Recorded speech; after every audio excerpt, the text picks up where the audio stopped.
Iran ಮೇಲೆ Israel ದಾಳಿ ಮುಂದುವರೆಸಿದೆ. ಸದ್ಯ ಇಸ್ರೇಲ್ನಲ್ಲಿ ಸೈನಿಕರ ಕೊರತೆ ಉಂಟಾಗಿದೆ.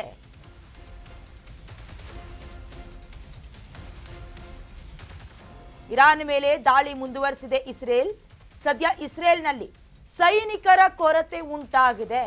ಇಸ್ರೇಲ್ ಸೇನೆ ಕಾರ್ಯಾಚರಣೆಗಾಗಿ ಹೆಚ್ಚಿನ ಹಣ ಬೇಕಾಗಿದೆ. ಮಿಲಿಟರಿಗಾಗಿ ಮತ್ತಷ್ಟು ಅನುದಾನವನ್ನ ಇಸ್ರೇಲ್ ಹೆಚ್ಚಿಸಿದೆ.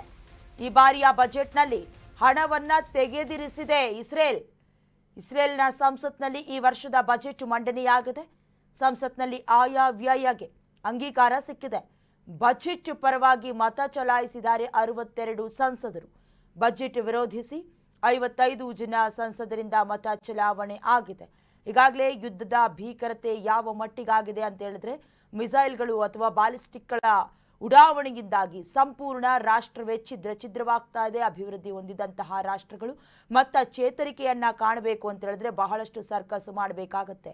ಇದರ ಮಧ್ಯದಲ್ಲಿ ಈಗಾಗಲೇ ಇರಾನ್ಗೆ ಕೆಲ ಸಂಘಟನೆಗಳು ಕೂಡ ಶಸ್ತ್ರಾಸ್ತ್ರವನ್ನ ಒದಗಿಸ್ತಾ ಇದೆ, ಹಣಕಾಸನ್ನ ಪೂರೈಕೆ ಮಾಡ್ತಾ ಇದೆ. ನಿಮಗೆ ಗೊತ್ತಿರೋ ಹಾಗೆ ಇಸ್ರೇಲ್ನ ಪ್ರತಿಯೊಬ್ಬ ಮನೆಯಲ್ಲೂ ಪ್ರತಿಯೊಬ್ಬರು ಕೂಡ ಯೋಧರಾಗಿರ್ತಾರೆ ಅಂತ ಸಂಬಂಧಪಟ್ಟ ಹಾಗೆ ಈಗಾಗಲೇ ಸಾವು ನೋವಿನ ಸಂಖ್ಯೆಯೂ ಕೂಡ ಹೆಚ್ಚಾಗ್ತಾ ಇದೆ.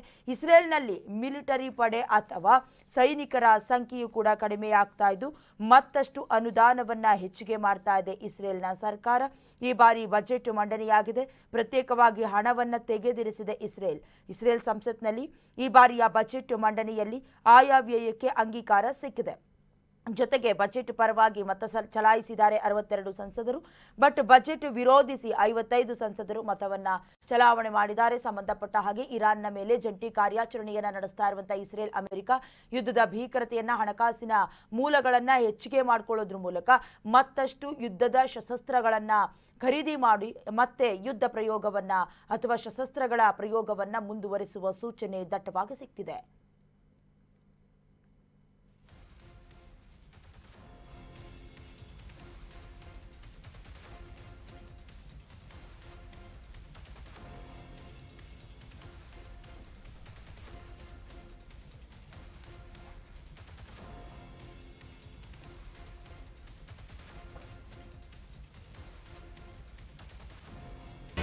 ಕರ್ನಾಟಕ ನ್ಯೂಸ್ ಬೀಟ್ ಫಾಲೋ ಮಾಡಿ, ಸಬ್ಸ್ಕ್ರೈಬ್ ಮಾಡಿ.